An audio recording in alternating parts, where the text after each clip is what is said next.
He also founded the first performance marketing trade show for highly successful internet entrepreneurs, AdSum. Nate's like the most giving dude. I mean, the whole time he's just like, how can I help you guys? I mean, it was like glowing. I mean, he was just like really wanted to help. He just changes the energy in a room. And the AdSum event, I don't care what you have to do to get there. It's amazing. I mean, I love my events. These events are great. It was just an amazing party. The people were spectacular and the most beautiful setting.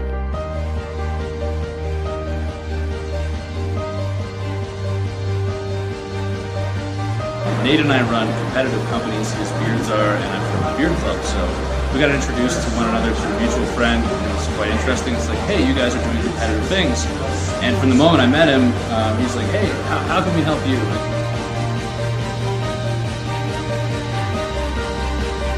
Please welcome Mr. Nate Lynn.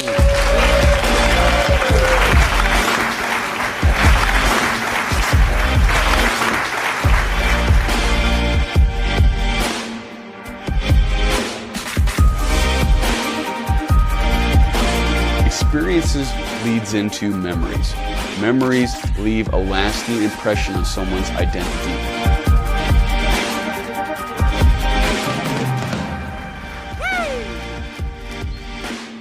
As you guys can see, I'm a big fan of community and doing events because there's no better way to get together and learn what's going on right now, what's real, than actually talking to other entrepreneurs who are doing it right now. So I want to give you guys a hand of applause for coming to this event, for leaving your household, for trekking across the country and coming here. So thank you guys very much for coming.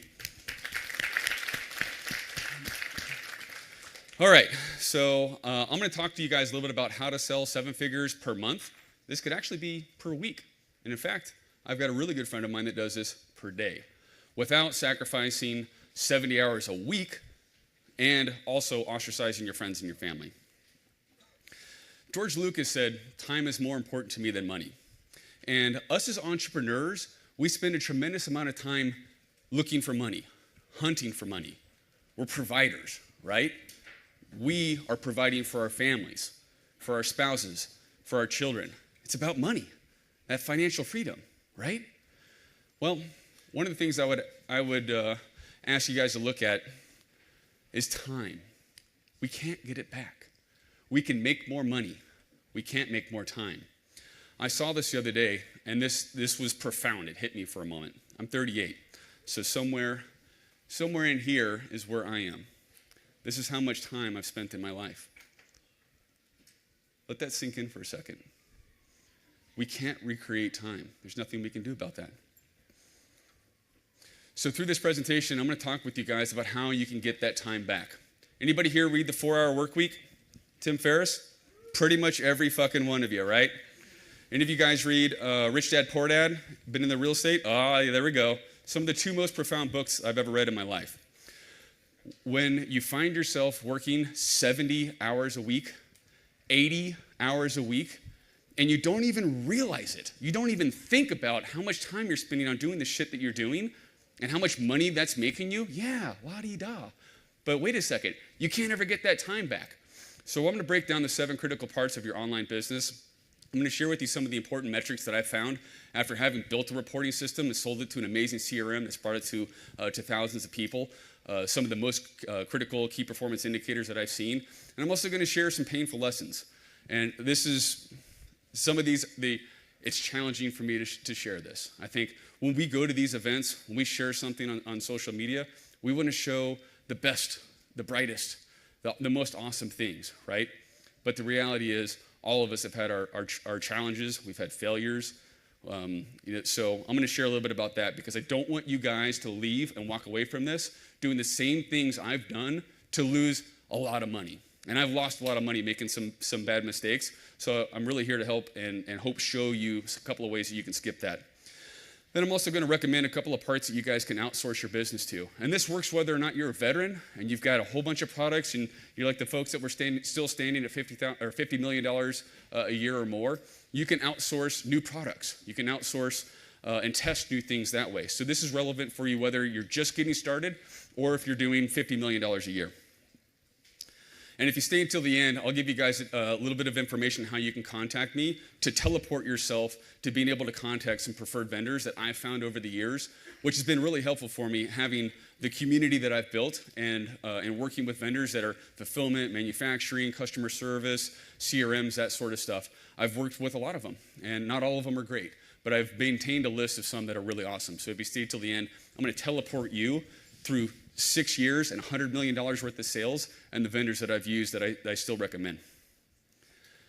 So I'm curious, who here has a significant other? You raise your hand. This is my wife, Bobby. She hates that I'm using this photo. She's like, okay, so you're using the one of me where I look like a hooker? I'm like, yeah, baby, you look amazing.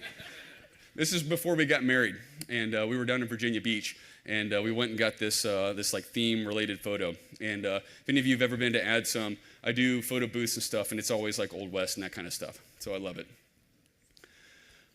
One of the things that I found in particular with success comes the erosion of time.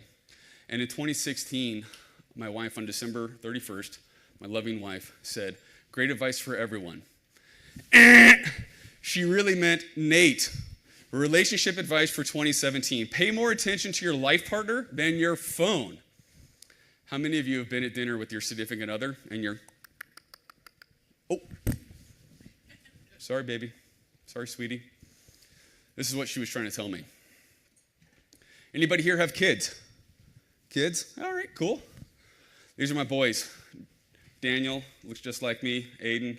I'm a big goon for fantasy, sci-fi, comics, as you can tell. Whatever, that's me. Love it. My kids are my life. For those of you that have kids, would you not agree? The thought of someone taking them from me is my worst nightmare. I'll never forget, on June 24th, it's the day I lost my children. My loving wife took them because she was frustrated with what was going on and the amount of time I was spending on my business, and I wasn't spending that time with them. I remember that day. I was thinking I was doing like the best thing for our relationship. I had just come off of all this traveling, and I needed to center myself. I had to like ground myself. I'm a big outdoor enthusiast, so I went out with some friends and did some mountain biking that morning. And I had a babysitter come and watch the kids, and she was so frustrated that I was outsourcing our parentage to a babysitter. So that's where outsourcing came back to haunt me just a little bit. That wasn't my intention. I wanted to just center myself. I wanted to be able to come back into the household and be that genuine, loving daddy, right? Isn't that what we want to do as parents? When you lose what's most important, you figure out what matters the most. Please, please don't repeat my mistakes. Always working late, traveling too much, never vacationing, putting all of your time into your business. You've got families, you've got friends, you've got relationships. Please honor those. Stop fixing the roof. This is a metaphor for always fixing shit. Because in reality, anyone you have a conversation with that you have a relationship with, all they want is time with you.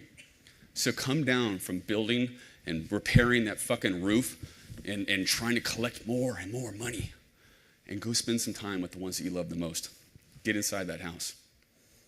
I am super happy to report that it took a couple of weeks, but I was able to get my family back. The most important thing for me was to be able to create an environment to bring them home to, because it was all for them. I was out there hunting money, resources, like caveman Nate. Must get money for Bobby. And all they really wanted was me and my time. So we started vacationing at least 2 weeks a year. And I would recommend that everybody immediately do that if you're not already. So this was a huge accomplishment for me. So in March of 2017, Bobby posted this when we were in Cabo San Lucas, the repair and the evolution of our business, or our relationship together, was back together. Way to go, bro. Thank you. Thank you. That's a painful one, so we're done with the personal stories. Okay, so let's get some content going on here. There's a variety of key services, but I'm going to talk about the 7 key services that you can outsource aspects of your business to so that you can make bank and be a great spouse and a parent. Manufacturing. So you obviously know these are the companies that are sourcing your product. They're who you're able to get your products from, test new products, continue to evolve your product, upgrade it, level it up, do that sort of stuff. Funnel design. These are the folks who make your funnels and make your website, and we're going to talk about funnels versus e-commerce stores here in a little bit. Your shopping cart and CRM. This is what's obviously connecting your website to everything. Your fulfillment center. These are the guys that are shipping the product out. All this stuff can be outsourced. You don't have to do all of this yourself. You can do some of it, but you don't have to do all of it. Credit card processing. These are the companies that are accepting your payments. Customer service. These are the ones answering your customers, making sure that they're getting serviced. And affiliate networks, in this specific case, that's where I've had a ton of success over the years, is using them to get sales from. All right, this works with any product. This can be men's grooming products like Beardsar that I sold, women's hair products, excuse me, weight loss products, topical products, supplements, clothing, shoe inserts. It can be whatever. I kind of explain things from a product perspective using this product pyramid. So the way that I like to explain this is starting from the bottom here, you've got drop shipping. Are there any drop shippers in here? Come on, I know there's more of you. Stop hiding. It's not bad. All right, so drop shipping. What's great about drop shipping is it's super fast. You can get stuff, you can innovate, you can develop really quickly. Some of the challenges with it is, this is something I use with my 5-year-old. You get what you get and you don't throw a fit. My 5-year-old likes to repeat that. He throws a temper tantrum. Aiden, come on, really? I get what I get, but I don't throw a fit. That's it. With drop shipping, you don't really have a whole lot of brand control. You get whatever it is that you get, and then you sell it. White labeling, kind of the next level up. It takes a little bit longer. So the speed of execution over on this side takes a little bit longer to implement it, but you have much more control in terms of branding. You can get patents and trademarks licensed for your products. Gives you a lot of opportunity. And there's some really cool stuff here that we'll talk about in a second about white labeling, which is almost like drop shipping, but you have more control. And then at the very top, this is where I don't recommend getting into the custom manufacturing until you have tested your the main product theme of what you're selling, because you can always graduate to this. You don't have to start at custom manufacturing. It's a lot slower to execute, and it does give you the most brand control. You can get patents and trademarks and that sort of stuff. My sweet spot has always been white labeling. What I like about white labeling is it lets you use someone else's products to start with. And you can literally take I'll just show you here. You can literally take the bottle of water, and instead of it being Crystal Glacier, it's your brand. But it's already there. So you're just taking someone else's product, but you're putting your own brand on it. So you can brand it yourself. You can sell it direct to customers. And there's a variety of ways that you can pick a contract manufacturer. So let me tell you a couple of things that you want to look at. Do they have anything that is off the shelf? Do they have any options that are available? Do they have flavored waters? Do they have supplements or vitamins? Do they have hair oils? Or is there other stuff that they have that's already ready to go, but you need to brand it? Then what I really like is custom options. Do they have the ability to do something custom afterwards? So if you start with a product that's maybe a formulation that they start with, then you can graduate to that custom option. That's been a sweet spot for me. Then also, there's something called on-demand. I was talking about this at the networking a little while ago. The concept of on-demand is where they have a bulk set of products that is in stock, and then what they do is they print labels or screen print, or they create the branding aspect of that product, and then they ship it on demand as your customers are ordering. So your risk of product is almost zilch. It's really cool. This is a super awesome option, and I'm flabbergasted by how many people don't know about on-demand, but I want you to walk away from this thinking about on-demand as an option if you're going to test out a new product, if you've already got a bunch of products, or you're getting ready to start new again. It's something cool to look at. Something you want to make sure too, when you pick out a contract manufacturer, if it's a health and beauty product specifically, you need to get a certificate of analysis. You need that for selling on Amazon. You want to have that for any compliance purposes. Make sure you ask for it, get a binder, print it out, 3-hole punch it, boom, stick it in there. Okay, so done with the manufacturers for a second. I want to teach you guys a couple of sneaky tips I've done with selling products and funnels. One of the things that we did is we took Beardsar. Actually, before Beardsar, we were selling a women's hair product. I'm super proud of this product. It says 3 times the amount of active ingredient as you can get retail, and we sold a whole hell of a lot of this. And then I was thinking to myself, man, okay, what else can we do? Like what's a broader audience? Women aren't going to buy beard oil. They don't want to grow beards. Maybe they want their husband to have a beard. Maybe they don't because they don't like beards. But what we did do is we took a very similar formulation and we rebranded it for one of our agency clients and created a women's hair product for it. And what was great about it is it was basically the same formulation, but it was a different angle, it's a different bottle, it's a different branding. And so we still had the ability to purchase in bulk and to get bulk discounting and have that same options, but we had 2 different audiences that we could approach to sell this stuff to. So you can look at that and apply it to your own products. How can you take what you've got already and repackage it just a little bit? How can you create a little bit different branding and then sell it to a different, something? Is it different for men? Is it different for women? Is it different based on ethnicity? What niche can you create for it and then sell to that? And this works like for Dan, who was up here a little bit earlier. You can do this with apparel. It's not that difficult. We were just talking a little bit earlier about how to create a community around your products and then selling to them what they're looking for. So apparel, this works great for. This also works for jewelry. I don't know if Eric's still in here. Eric, you around? There he is.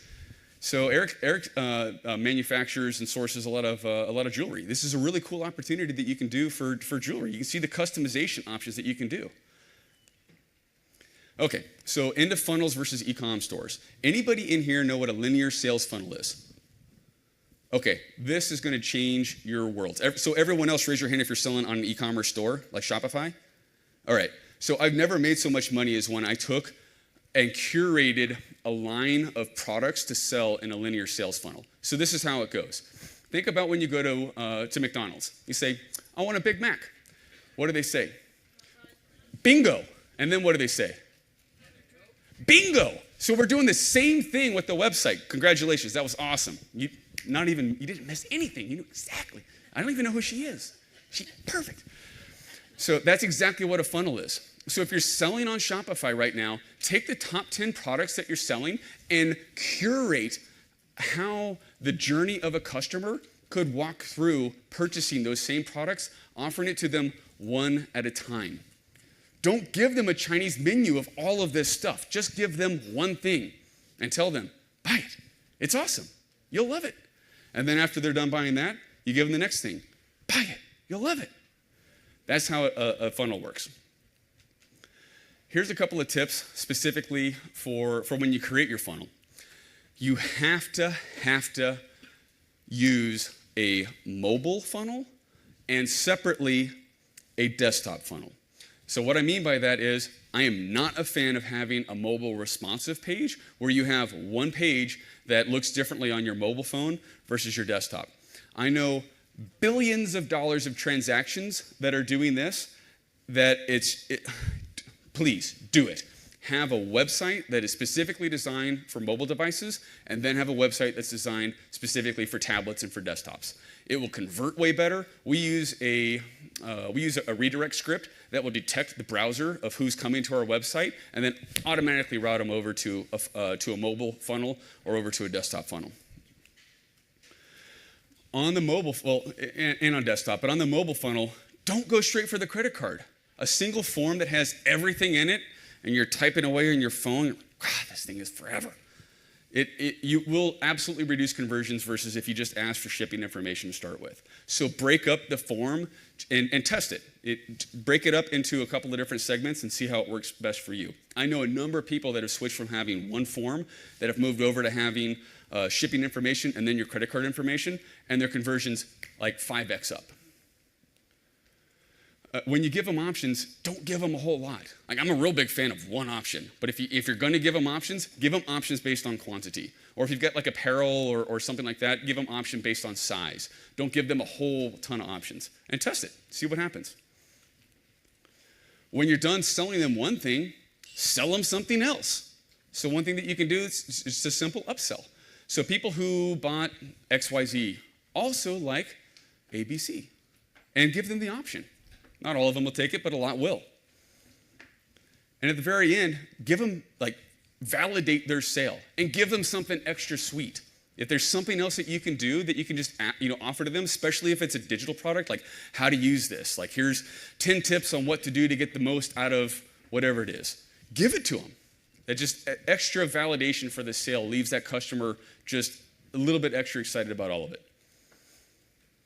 Okay, so let's get into to picking out a shopping cart. So many of you use Shopify. I totally understand the reason for doing that. It's easy to get into. Well, here's the challenge. Shopify it's not on its own hosting platform for you individually.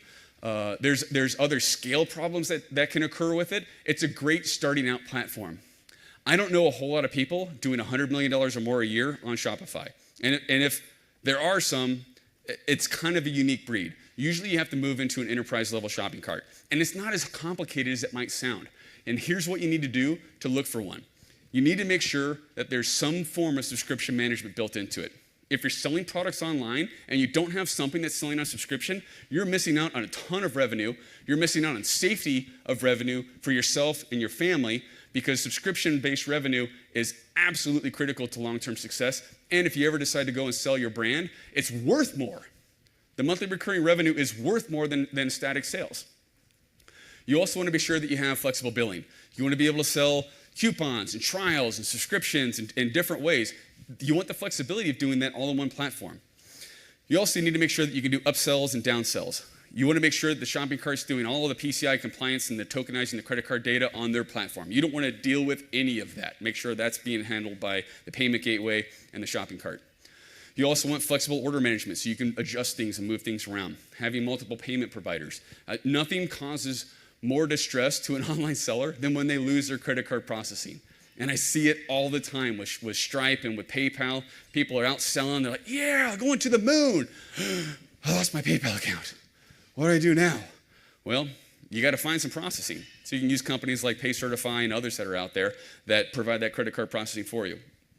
You also want to make sure that there's awesome reporting and analytics. If you can't figure out what the customer lifetime value is, you are shooting in the dark. I don't know how you will ever get to doing $1 million if you can't understand what your customer lifetime value is. And you want your platform to be agnostic to your products, to your billing methods, and to your advertising practices. I don't know about you out there, but I don't really like having the idea of someone telling me I can't do this or I can't do that because the government hauled somebody's ass up to some congressional hearing, and now all of a sudden, everything changes. Does anyone like that idea? What? No hands? Me neither. So make sure you pick one that's agnostic to all of that. When you're actually selling, you want to make sure that your shopping cart has the ability to let you see that sales are coming in. You want to watch the trend of your sales. Super important. You want to watch your cash flow. Cash flow is king. When you're getting started, you want to make sure that you've got cash flow to cover the costs of your advertising and your shipping and that sort of stuff. If you don't, you will crash and burn. Been there. It sucks. Having a variety of different metrics that you can see so you understand what's going on is absolutely critical. Again, cash flow, I just reiterate that. All right, so when you're looking for a fulfillment house, there's a couple of key things that you can do to save yourself a shitload of time and a ton of hassle. Make sure that they have quick delivery coast to coast, 3 days or less. Amazon has completely spoiled this for most Americans and for wherever else they're selling. If you can't keep up with 2 day delivery, 3-day delivery is on the line. You're okay with that. Something else that you really want to do is focus on, do you have any options from a single center to ship internationally? And not all centers can do this, but there are really good carriers that will allow you to ship to Canada, to other English-speaking countries, to non-English-speaking countries from one shipping center without having to necessarily go and have products stored in a variety of different countries. I've done that. It's a pain in the ass. You'll get to the point eventually once you grow that you may have to do that, but for the average merchant, probably not going to happen. You want to make sure that they're reliable. That's the most important thing with fulfillment. If stuff's not getting shipped out, you're going to be in a shitload of trouble. Been there. It sucks. Okay, so in your CRM, you want to make sure that your shipments are going out and reconcile it. Nothing's worse than thinking your shipments are going out and they aren't, and nobody told you. Oh, that sucks. Don't do that. So reconcile it yourself. Be proactive about it. All right, so credit card processing, this is absolutely critical. I've never seen so many merchants go belly up than when they're just using Stripe or Braintree or PayPal. You have to have some redundant credit card processing.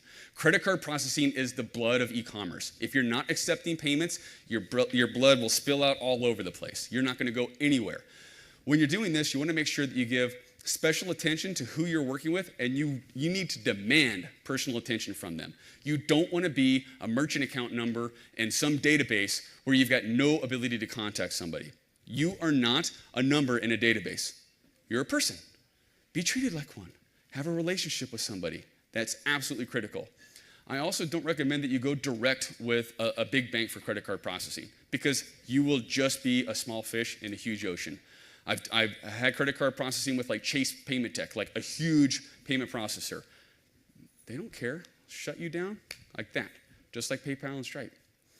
Use an agent or what's called an ISO, an independent sales organization, because frequently they will have multiple options. And they've got a book, a portfolio of credit card processing. So they can facilitate those conversations with the bank to be sure that you're not just left out on some desert island stuck on your own one night. A couple of ways to not get shut down. When you fill out a merchant application, especially one like it's not Stripe or PayPal, because you don't even fill this information out, but when you fill out a real merchant application, there's some key things you need to get right. You need to know what your average ticket amount is going to be. You want to make sure that your chargebacks to sales is low. This doesn't go in the application, but you need to stay under 0.5% or under 50 chargebacks per month, or you'll get into hot water. You want to make sure that your refunds versus sales stays in that 5 to 15% in e-commerce and online retail, and that trend's pretty similar to what retail does as well. You start getting much higher than that. I had a conversation with some friends in Dallas once. They were telling me their refund rate was 32%. And I was like, what? How are you making any money? Oh, we do our own media buying, and our CPA is like $6. Like, well, what are you actually making at the end of the day? Not very much. Like, would you chill out with the refunds? Like, work with them. Don't just like randomly give money out. Like, if you want to give money away to me. I'll take it. I'll use it more effectively than you will anyways. They didn't like that idea. So make sure that your refunds are in that 5 to 15% range. Your foreign card transactions, this basically means if you're going to accept international transactions, your merchant account provider needs to be aware of it. Keyed entry is probably not going to happen a whole lot, for you, like over phone. I'm going through like the Moto mail order and telephone order aspect. Large chargebacks, something you have to watch out for. If you're selling the same price point, it probably is not going to come up too often. Large credit, so if you do a big refund, that can sometimes trigger alerts for you to get questioned and flagged. And large sales or some other things too that you just want to be careful that you have a trend and you grow over time. There's an organic growth relationship that has there. If you just all of a sudden get like turned on and then slam, $1 million worth of sales, you're going to have some phone calls. You're going to have some explaining to do. Sometimes it's not a bad thing. Okay, so customer service. There's a couple of different ways to pick customer service companies. You really want to have an idea as to what do you want to represent your brand to your customers? Do you want English-speaking customer service reps? Do you want Philippine? So they speak English, but there's a little bit of it's not full on like American-based English speakers. Or folks that are in India or Pakistan or that sort of stuff that may not be great at enunciating the English language. Nothing says scam like a customer calling and they get someone who barely speaks English. Like, you immediately are trash to them. Like, the customer will look at your brand and just think, horrendous things about you. When you're picking customer service, you want to think about, do you want to pay just by the minute and you have shared reps, meaning the customer service company has a bunch of brands that they're servicing, or do you want to have dedicated reps? Do you want to have like just an individual or 2 or 3 or 10 that are managing your brand? I like dedicated reps. I've done both before. What we're currently doing is dedicated reps. Live support, if you've got some chat that you could do online or if you've got a portal for your system, if you're selling on a subscription, it's absolutely critical. In fact, it's becoming mandatory now that you have to have some kind of an online portal to be able to service customers. Having good email support, and you also need to handle escalations. Sometimes people flip their lid. They freak out, and you're the worst thing ever. You want to be able to handle that. That can bubble up to the Better Business Bureau. If it really gets escalated, things can go to senators and FTC and AGs and that sort of stuff, and you need to have a standard response for all of that. I highly recommend your customer service hours be a minimum of from 6 a.m. to 10 p.m. If you can do 24 hours a day, 7 days a week, that's even better. This is kind of based on scale. If you're only selling a little bit here and there, probably not going to make a whole lot of sense. But once you start to grow, it's really important. In your customer service, some of the numbers that you need to watch: the time to answer. It needs to be 3 rings or less. Okay? If it's taking more than 3 rings, scammer. I hate you. You guys suck. Don't do that. Time on call. Keep it to about 6 minutes or less. You don't want your customer service agents developing relationships with these people, in the sense of we're taking them out to dinner and we're doing, how's Bob and your mom doing? I'm not a big believer in that. I think it's efficient to get in there to handle the customer's request. What's better is if they're going to spend a little bit of extra time, be selling, be doing something to build the brand up and to be selling something else that's going on. You also want to make sure that your number of abandoned calls, the lower the better. So in abandoned calls, when someone dials in, you don't pick up fast enough and they go, done, I'm out of here. Don't want any of those. All right, and our next piece here is how to get some traffic where you don't necessarily, it's been great that the speakers have talked all about all this media buying and Facebook and that sort of stuff. There's a whole other world out there where you don't have to do any of that. You just pay a cost per acquisition, which I'll show you in just a second, for an affiliate network. And they do all of it for you. And most of the people I know that are doing big volume have got some affiliate program that's going on with them as well.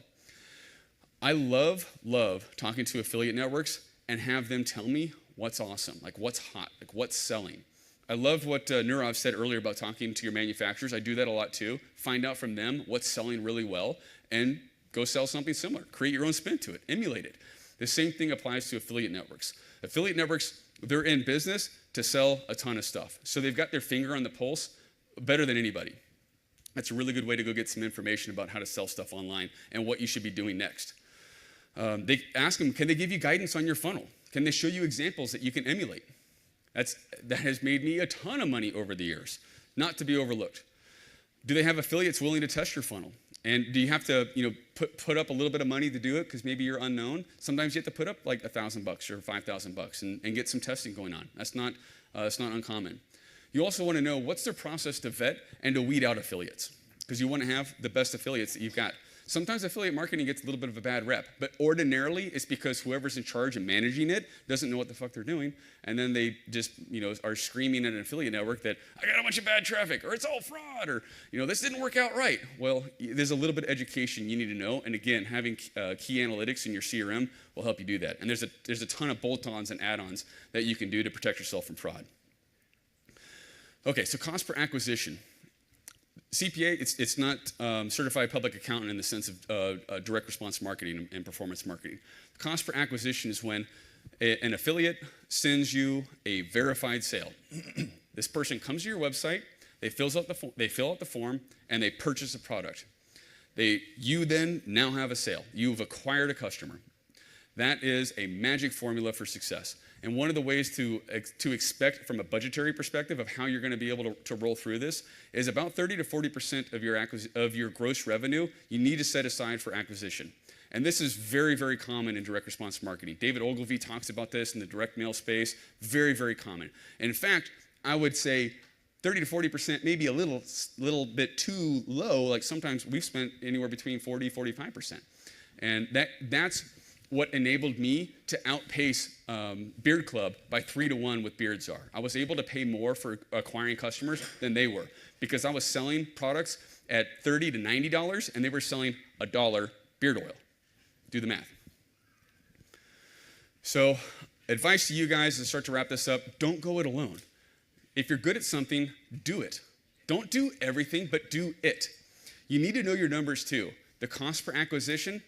You need to know the EPC, which is earnings per click. If you start going down the affiliate space, the earnings per click is what the affiliate is earning per click that he's pulling or she's pulling from Google or Facebook or from other sources and how much they're making. And you also need to know the customer lifetime value. If you can't figure this out, you need to get a reporting system or a CRM that can help you figure this out, and you need to work with an affiliate network or somebody who knows what your target zone should be in so you can figure it out. There's no magic formula for apparel and for supplements and for flashlights and gadgets. It's all different. So I can't just tell you what the number is. You have to figure it out. And also, if you're not already, find communities of online sellers. Ask for help, ask for recommendations. There are expert companies out there that can do a ton of the work for you. It's a couple of key last things you want to look at for who you're going to vet and how you're going to approach your launch. In the beginning, establish your brand and set them up. Use a private label manufacturer or contract manufacturer. Find a designer and get your fulfillment going. Second piece, you need to get your payments going. Get your shopping cart set up in your CRM. Make sure that you've got your credit card processing going. And just a quick comment about Stripe and PayPal versus real merchant accounts. Stripe and PayPal and Braintree operate in an aggregated model. That means that you're accepting payments with hundreds of other merchants. So they have very low tolerance for you messing up or growing or having some challenge. They have very, very low tolerances because something that messes you up could mess up a whole lot of people. When you have your own merchant account, you actually have your own real merchant account, and you can grow and you can learn. You can bump your head a little bit here and there, and you've got a lot more opportunity to be able to flex and learn as you go. The last thing is you need to make sure that you can watch your numbers. Customer service, make sure that that you're watching those numbers we were talking about earlier. Sales and traffic, make sure that stuff is coming in, because those affiliate networks that sell out your inventory like that. Nothing's more exciting than having 1,000 units sell in a day, and then nothing's more scary than going, oh shit, we don't have anything left. It's exhilarating. So I would offer to you guys, good luck. If you want recommendations for any of the services that I talked about, you can email me. It's nate@thelegends.io. You can find me on Facebook. It's MDRNate. Again, about communities, I love what the guys have done here. I'm a big community guy. I'm doing a cruise from May 4th through 11th. If any of you guys like hanging out with entrepreneurs, it's the most affordable event I've ever done before. It's all-inclusive, drinks, food, and my mastermind, $1,100 for a week. It's less than $200 a night. So if any of you guys want to set sail with me, I'd love for you to come. That's it.